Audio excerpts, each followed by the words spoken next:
কিছু বাচ্চা আছে হাই লেভেলের দুষ্টু, তো এই বাচ্চারা দেখলে কিন্তু একটু বোঝা যায়, একটু দেখলে বোঝা যাবে না, যারা এর ব্যাপারে বেশি জানে তারাই বুঝবে, বা হঠাৎ করে দেখলেও বুঝবে।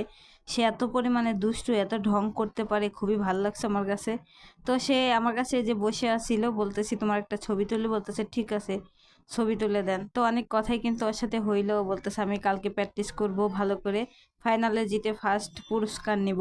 তো এই যে খেলার সময় কিন্তু এই যে দুষ্টামি করতেছিল, এই যে কিভাবে দাঁড়াচ্ছে, কিভাবে লাফাচ্ছে, তো এটা আপনারা দেখতেই পারতেছেন। প্রচণ্ড দুষ্টু, স্যাররাও ওকে নিয়ে হাসাহাসি করতেছিল, একটু কেমন কেমন জানি করে, খুবই ভালো লাগে, ঢং বেশি করে।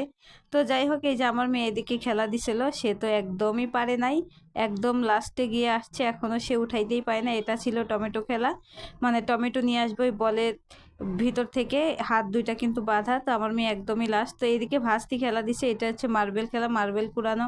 তো সেও কিন্তু এই খেলাতে পারে নাই, কিন্তু আমি বলতেছিলাম আমার মেয়ে হোক আর আমার ভাতিজি হোক, দুজনে একজন যদি কিছু একটা করতো তাইলেও ভালো লাগতো। আসলে আসলে বাচ্চারা যদি খেলায়, হার জিত তো সবারই আছে, তারপর যদি কোনো প্রতিযোগিতায় গিয়ে ভালো হয়, ফার্স্ট হয়, তাহলে কিন্তু ভালো লাগে। তো ভাতিজি কিন্তু একদম লাস্টে আসছে একটা খেলায়, কিন্তু পরের খেলায় এমন একটা খেলা দেখাইছে আর কি বলবো, একদম সবার থেকে ভালো করছে, একদম ফার্স্ট হয়েছে। এই যে এবার আসলে এই যে টমেটো নিয়ে আসা, ওদের আর হাত বেঁধে দেয় না বাচ্চা, এই যে ফার্স্ট আসতেছে, এটাই আমার ভাস্তি। খুবই ভালো লাগছে আজকে খেলাটায় গিয়ে।